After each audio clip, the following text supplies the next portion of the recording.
Greetings, ladies and gentlemen, my name is Mangs, and today I bring you guys a very special Fire Emblem character spotlight. This iconic knight spawned his very own archetype and has been featured in 6 different Fire Emblem games to date, 3 times as a boss and 3 times as a playable character.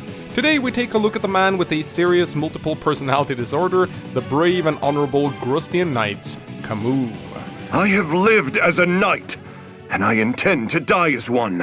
Okay, so I can already hear the sounds of keyboards being typed on in the distance, but before you finish up that angry comment, let us talk a little bit about pronunciation, always such a sensitive and delicate topic in the comment section. So, to most everyone in the Fire Emblem community, he is known as Camus, but since we never heard his name being pronounced in the game, sort of similar to Tharia, we actually don't know what the correct way to say it is. We've just assumed for years that it's supposed to be Camus, but in reality the name is French, and the proper pronunciation is Camus. Camus. In addition to this, we had a Fire Emblem Heroes livestream recently where Faye actually said his name. Oh, hi Camus! Some people may argue that Faye isn't exactly canon, but it's certainly closer to anything else we have right now at the moment, so I think it's safe to say that we now know his proper pronunciation, aka Camus.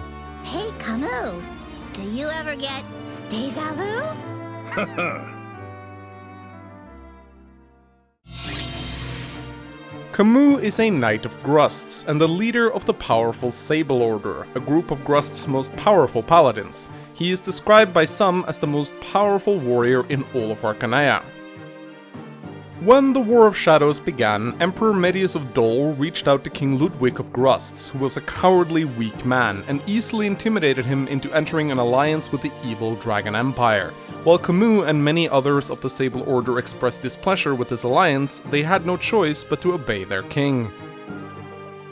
As the Empire of Dolhr began its conquest of the continents, Camus and the Sable Order rode into Archanea. The royal guard protecting the castle was no match for the elite knights, and fell without much resistance. Inside the castle, Princess Nina attempted to flee with Boa, Media, Dolph and Macalan, and managed to fight their way through a small contingent of Grust forces, but in the end they were intercepted by Camus, who approached them without his weapons, wishing to speak to them.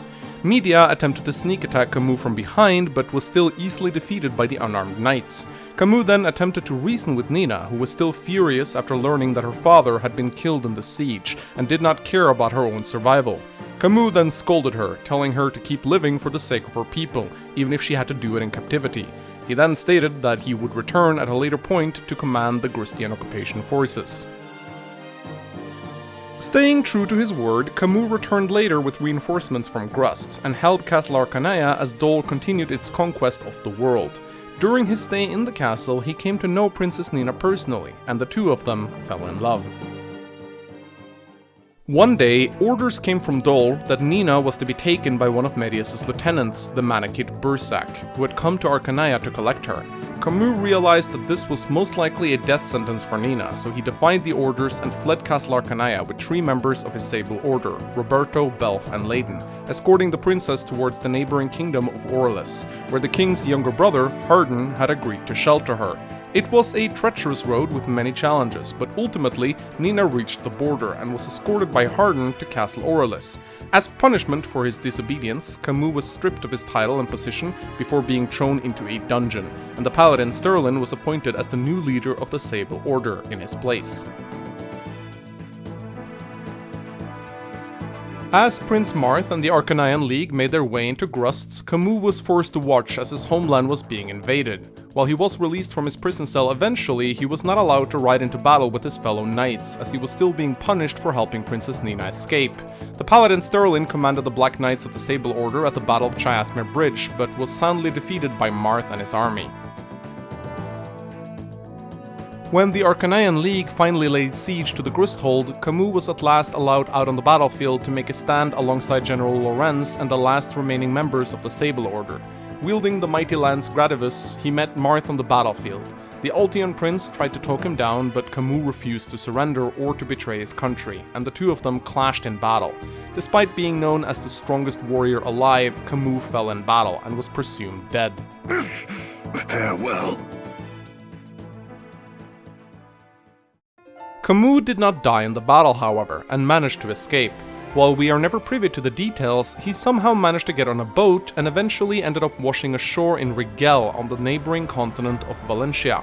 Badly injured and suffering from amnesia, he was found by a young woman named Tatiana, who brought him back to a Rigelian village, where he was nursed back to health. During his stay there, the two of them fell in love. Camus did not remember his name or his pasts, so he instead adopted a new name, Ezekiel, or Zeke for short. However, he had not lost his abilities as a warrior or a knight, so he eventually found himself entering the service of Emperor Rudolf of Rigel. Rudolf shared his plans of declaring war on Sofia with Zeke, but also mentioned that if he ever encountered a boy with a mark on his arm, he was to immediately serve him, much to Zeke's confusion. As the war against Sofia began, the Duma faithful, sensing Zeke's shaky allegiance to Rigel, captured Tatiana and brought her to the mansion of the witch Nui Baba to ensure his loyalty. He was also constantly kept under watch by the Rigelian commander Jerome, who also terrorized the people in the village which had sheltered him in the past. Zeke was outraged by Jerome's treatment of the local populace, but was powerless to do anything against him, as Tatiana was being held captive.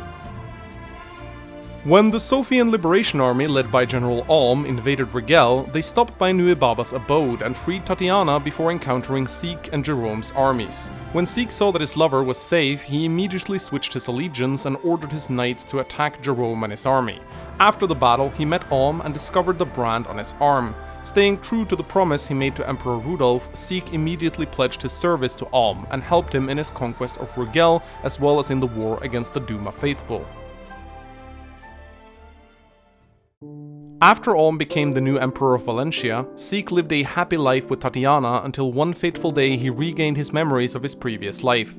Despite resolving to keep his revelations to himself and vowing not to reveal his dark past to Tatiana, he somehow received the troubling news from Archanea regarding his home country of Grusts. The corrupt General Lang now ruled over the country, terrorizing the citizens, and had taken the Grustian royal children, Eubello and Eumina, captive. Additionally, a rebellion led by General Lorenz had broken out. Donning on a mask and adopting the new alias of Sirius, Zeke left Valentia to return home to Archanea.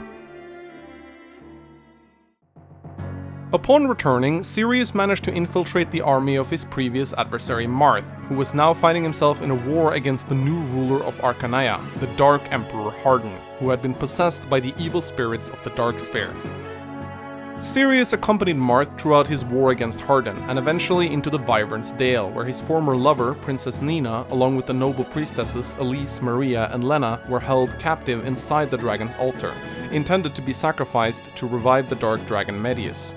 Due to his true identity as Camus, Sirius was able to snap Nina out of Medius' mind control, and she immediately recognized his voice behind the mask. Their reunion was not a happy one, however, as Sirius admitted he had someone waiting for him back at home. Despite this revelation, he was able to save Princess Nina's life and help Marth defeat the Dark Dragon Medius for good before returning to Valentia and his beloved Tatiana.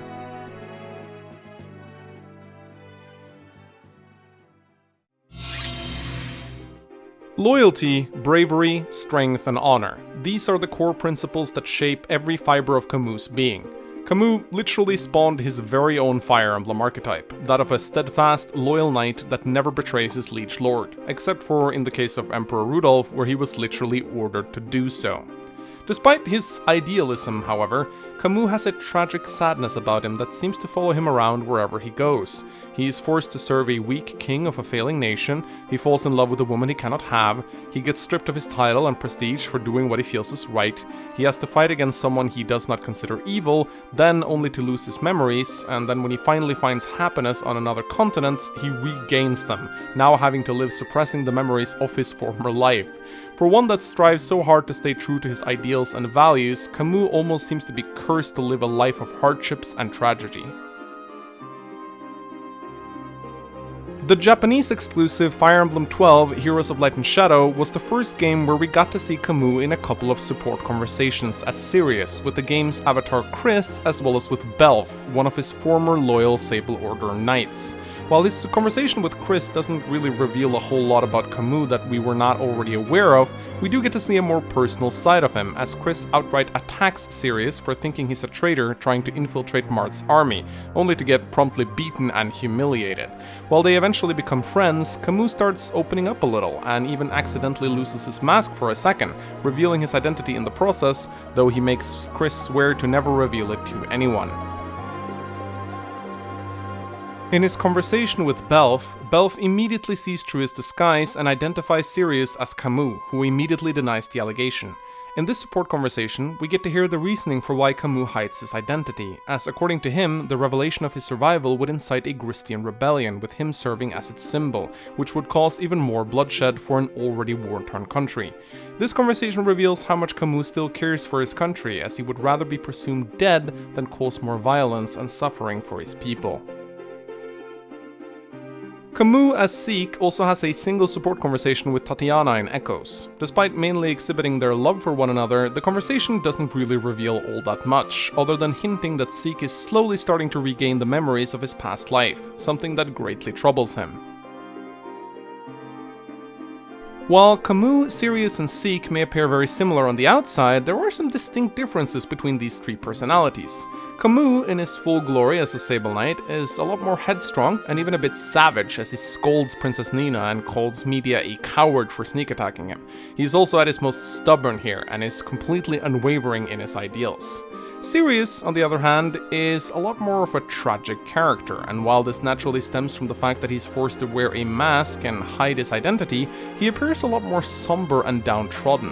While he is still every bit as brave, powerful, and courageous as Camus was, we see a darker side of him through Sirius, one that lacks the glory and prestige of a knighthood, and maybe a bit more of a personal side of Camus that we wouldn't see otherwise. Lastly, Zeke is a bit of a middle ground between the two. He's not as headstrong and stubborn as Camus, but definitely a lot less dark and somber than Sirius. This probably stems from the fact that Zeke has Tatiana, who gives him strength. One thing that is amusing about Zeke, however, is that we get to see him change his allegiances twice, despite being a character known for never changing sides. Though in the case of Rudolph, he was literally ordered to do so, and with Jerome, he was never sworn to him in any way, so it's not like he was breaking any knightly vows. But still, it's an interesting fact to point out.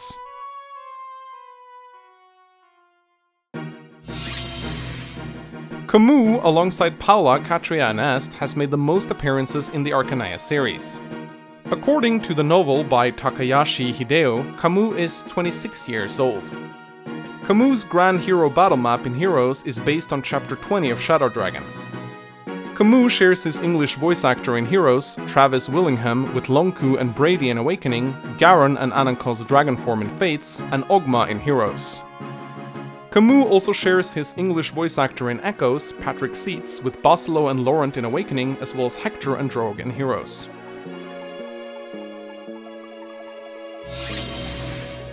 After helping Marth in the War of Shadows, it is said that the knight Sirius vanishes without a trace. However, we know that this is because he returned home to Valentia as Zeke to live out the rest of his days with his wife Tatiana, though it is said that he never reveals his past to his wife. There is a second ending where if Tatiana dies, Zeke vanishes from Valentia and is reportedly sighted in Archanea, though these sightings are never confirmed. This implies that if Tatiana dies, Camus returns home probably to find Princess Nina, though for some reason he never actually seeks her out. The one thing I cannot do is betray my motherland. Oh boy, we got a lot to go through in this segment, seeing as Camus makes an appearance in 6 different Fire Emblem games, sometimes as a boss, other times as a playable unit. Let's begin with him in the very first game, where he shows up as an enemy boss in Chapter 20. In this game, he will probably be one of the hardest challenges you will ever face. He guards the gate, meaning you have to fight him to clear the map, and he has some of the highest stats that you will ever see in this game on a boss. In addition to this, the Gradavis is really strong with his 1-2 range, 100% hit, 20 might, and weight of 4, meaning Camus effectively has 13 speed. And keep in mind that in this game, you only need 1 more point of speed than your target to double, so keep anyone with an effective speed stat of 12 or lower far, far away from him, as they risk getting absolutely destroyed. Taking down Camus is no easy task either, as his 15 defense and extremely high avoid makes him hard to hit. Also keep in mind that the Night Killer lance is, for whatever reason, not effective against paladins in Fire Emblem 1, so the only effective weapon you really have at your disposal is the rapier, which arguably can work if you put some effort into training Marth, as he can become pretty strong in this game. If you do attempt to go up against Camus in battle, it is recommended that you use the Light Orb to negate the 30% avoid bonus he gets from the castle. The best way to deal with him, however, is simply to use magic. If your Merrick or Linda can survive a single hit of the Gradivus, and don't get doubled in the process, the Excalibur and Orotome can make quick work of him, seeing as every single enemy in this game has 0 luck and 0 resistance, with Camus being no exception. In Fire Emblem Gaiden, Zeke joins your party in Act 4 on Almside, though you need to have rescued Tatiana from Nui Baba's abode prior to entering the map, or you'll have to fight him along with the rest of his knights. For some weird reason, his stats as a boss are way lower than when he joins as a playable unit, though his hit points go down slightly after his recruitments. Zeke is an extremely solid late-game unit, joining as a Gold Knight with incredible base stats. He will easily be on par with the rest of your cavalry from the moment he joins, or maybe in some cases even better. He'll hit extremely hard with his base strength of 20, and will double pretty much any enemy in the game with his high base speed of 14. If you give him his tried and true Gradivus lance, he can take out entire maps of his own. Additionally, Zeke's growth rates are very good by Gaiden standards, ensuring that he will grow well if you decide to give him some experience. In Mystery of the Emblem, Book 1, Camus is fought once again, though this time 4 chapters earlier in Chapter 16, due to some maps being cut away from the remake. He may appear faster in this game due to having capped speed, but the Gradivus lance has also had its weight doubled, meaning that his effective speed is actually a bit lower at 12, and in this game the speed formula works a bit differently, requiring 4 extra points of speed to double attack, meaning that anyone in your army with an effective speed stat of 8 is safe from being doubled by the Gradivus. In this game, Camus is also one of the few enemy bosses possessing a respectable luck stat of 15, which boosts his avoid, thus making it pretty hard to land critical hits on him. Still, a well-trained Marth with the rapier, or Merrick/Linda with the Excalibur and Oratomes respectively, can still make short work of him. In Mystery of the Emblem, Book 2, Camus shows up as the Paladin Sirius, joining in Chapter 4 with very solid bases, with his only notable weakness being a low base luck of 1. He is ready to replace your first Paladin Aaron, who starts to fall behind at this point, and unlike Aaron, Sirius actually has really competent growth rates that ensures he will continue to grow, though many players simply choose to field them both for many chapters to come, as having 2 strong Paladins in the early game really helps. While mounted units are forced to dismount indoors in this game, a majority of the chapters in Book 2 are fought outdoors, meaning Sirius is still going to be a very useful unit with his move stat of 10. Sirius is also required to be fielded in the 3 final maps if you want the best ending, as you need him to speak with Nina to recruit her in the final map, and while he is forced to run around dismounted locked to swords for this duration, it is still recommended you bring him along, as he can still greatly contribute to taking out the Manichees armed with the Wormslayer. In Shadow Dragon, Camus is once again fought as a boss in Chapter 20, and even on normal mode he can be quite scary. However, in Shadow Dragon, the recruitable General Lorenz now guards the gate in his place, meaning that if you don't want to fight Camus, you merely have to recruit or kill Lorenz and then seize the gate with Marth, though this means that you won't be able to obtain the Gradivus lance. If you want to fight Camus, keep in mind that his speed is not slowed down in this game due to how weight is counteracted by strength, so any unit with 5 or less speed on him should be kept far away, as very few units can survive a double attack from the mighty lance. Since he is not guarding the gate in this chapter, Camus will move to attack anyone in his range, though this can be used to your advantage. The mountains to the south of him provides for some good avoidance, and the Gradivus lance also has slightly less hit in this game at 90%. If you use a strong axe-wielding unit like Barst, situated on a mountain tile equipped with a hand axe, Camus' chance to hit should float around 50%, making it quite easy to dodge his attacks. Despite the Gradivus lance having the ability to be used as an elixir in this game, Camus will actually never use it to heal himself, even if brought down low and with no enemies in his range. But if you fail to finish him off, the 2 clerics near the castle are sure to heal him up with their fortify staves, so either take out the clerics prior to engaging him, or simply avoid him until you are sure you can take him down in a single turn. One of the best ways to deal with Camus is simply using anti-cavalry weapons, as magic is less effective against him in Shadow Dragon due to him actually possessing a resistance stat. Sheeta's Wing Spear in particular is great against him, although a forged poleaxe also works really well due to the weapon triangle advantage. In Fire Emblem, New Mystery of the Emblem, Sirius fills pretty much the same role as he did back in Fire Emblem 3, but he is actually even better in this game than he was before. His bases are still fantastic, with the exception of his luck, and his solid growth rates ensures that he levels up well, not to mention he comes with fantastic weapon ranks, with B in swords and A in lances. The dismounting feature is also gone from this game, meaning that he retains his high movement and lance access on indoor maps.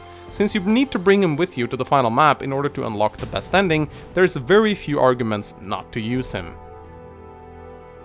Finally, in Echoes, Zeke is very similar to his Gaiden counterpart, with solid bases and good growth rates, though many would say that due to so many of the other playable units receiving massive buffs across the board in the remake, Zeke is less impressive in Echoes due to not having changed all that much. Everyone else got stronger, but he stayed the same.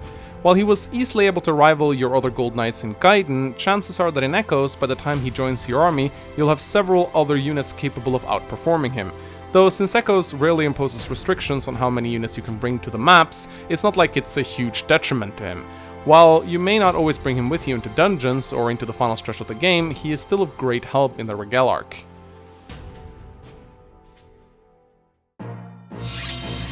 Since Camus shows up in 6 different games, I had to make a choice between reviewing 6 different characters or merely taking the lazy route and just bundling his 6 different variations into one review. And because the spotlight is already pretty long, I'm going to pick the second alternative. I realize it's not perfect, but rule 4. Camus is a pretty straightforward character. While he is an iconic figure that spawned his own archetype, and certainly someone that Intelligent Systems really likes to put in their games, considering all the similar characters we've seen since, I must admit that his character doesn't do a whole lot for me. Sure, he is a nice plot device that you can put into a game to make the player fight a character that isn't evil and to force a little bit of a tragic encounter, but I find that Camus as a person lacks depth. While there are slight variations among his different personalities, he doesn't really change all that much from game to game and remains rather stale. Still, I don't think Camus is a bad character by any means, just not a super interesting one. 3 out of 5 stars. Camus' design is iconic. His color scheme of black and gold is absolutely marvelous to behold, and when he is depicted holding the Gradivus lance, he looks like a formidable champion. His entire character radiates the values and virtues of a true honorable knight. Camus isn't just a knight in Fire Emblem, he is the knight of Fire Emblem, and whether or not it's shown through the gloomy masked appearance of Sirius or the majestic figure of Zeke, Camus' design always displays excellence, courage, and honor. 5 out of 5 stars. This might be the hardest rating to bundle together, as Camus is fought as a boss 3 times and used as a playable unit the other 3 times. As a boss, he is easily one of the biggest challenges the players will face, with the exception of Shadow Dragon, where he can simply be bypassed. As a playable unit, he is usually extremely solid, though far from the best unit in the game. I think it's pretty fair to give him 4 out of 5 stars. Not perfect, but he's definitely up there kicking it with the best ones. Devotion to one's motherland is the highest calling, and the loneliest one. Thank you so much for watching this Fire Emblem character spotlight. I hope you enjoyed it. If you did, consider helping out this video with a like, and let me know what character you want to see me feature in a future spotlight by leaving a comment below. I would like to give a big thank you to my Patreon Kim Jong-tsun, who requested this spotlight of Camus alongside this drawing of Sirius as his Silver Tier Patreon reward. By becoming a Silver Tier Patreon yourself, you too can request a spotlight and a drawing. Before we end this video, I want to give a massive shout out to my amazing Patreon supporters. You guys are the best, and I really appreciate each and every one of you. You make it possible for me to produce all this Fire Emblem content for you all on a daily basis, especially now that YouTube is demonetizing videos left, right, and center for seemingly no reason at all. If you become a Patreon supporter today, you get instant access to my Patreon-only Discord chat, the ability to participate in Patreon Hangouts, and ask questions for my Patreon Q&A videos. Also, if you become a Silver Tier Patreon, you can request your very own Fire Emblem character spotlight, alongside a drawing of your favorite Fire Emblem character done personally by my designer. You can check out our Instagram or Facebook page by clicking the link in the video description to see some of the work she's done previously. She is extremely talented.